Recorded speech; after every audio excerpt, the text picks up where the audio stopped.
నేను అందుకే చెప్తున్నా, దూలం లెక్క వెరితే సరిపోదు, దూడకున్న బుద్ధిని ఉండాలి అని హరీష్ రావుకి చెప్పదలుచుకున్నా.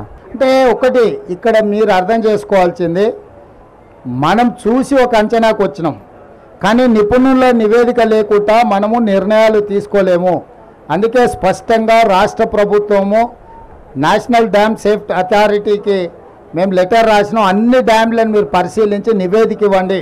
ఇవి రిపేర్ చేయొచ్చా, రిస్టోర్ చేయొచ్చా, లేకపోతే శాశ్వతంగా వాటిని తీసేసి కొత్తవి కట్టాలనా, కొత్తవి కట్టాలంటే ఏ సాంకేతిక నిపుణులతో కట్టాలి, వీటన్నిటి మీద కూడా నివేదికలు కోరినాము.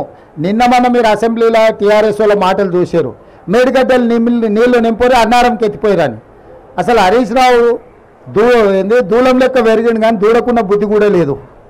ఇప్పుడు అన్నారం బొక్కవాడు అన్నారం నుంచి నీళ్ళు వచ్చి ఇది కొట్టుకపోతుంది మేడిగడ్డ, మళ్ళా మేడిగడ్డ నుంచి అయితే అన్నారంలో పోయింది అంటుండు. అన్నారంలో ఉన్న నీళ్ళే దానికి మొత్తం లీకేజీలు వచ్చి అది కూలిపోయేటట్టుందని దాంట్లో ఉన్న నీళ్ళు కిందికి వదిలాం. వాళ్ళు మన అసెంబ్లీలో చేసిన వాదన మొత్తం చూడండి. నేను అందుకే చెప్తున్నా, దూలం లెక్క వెరితే సరిపోదు, దూడకున్న బుద్ధిని ఉండాలి అని హరీష్ రావుకి చెప్పదలుచుకున్నా. ఈ మేడిగడ్డ కూలింది అని మేడిగడ్డల నీళ్లు తీసేసినాం. ఇప్పుడు అన్నారం కూలేటట్టుందని అన్నారంలో ఉన్న నీళ్ళు తొలగిస్తే మళ్ళీ మేడిగడ్డ లాపంటే ఎత్తి అన్నారంలో పోయాలంట. అసలు ఏమన్నా మెదడు ఉండే ఆలోచన? అందుకే వాళ్ళు ఏందనంటే చేసిన తప్పులను కప్పిపుచ్చుకోవడానికి ఎదురుదాడే ఒక మంచి విధానం అన్నట్టుగా వాళ్ళు ఒక ఆలోచన చేస్తున్నారు. కాబట్టి ఇప్పుడు స్పష్టంగా నిపుణుల నివేదికలు వచ్చిన తర్వాత మీరు చెప్తున్న ప్రతి అంశాన్ని పరిగణలోకి తీసుకుంటాం.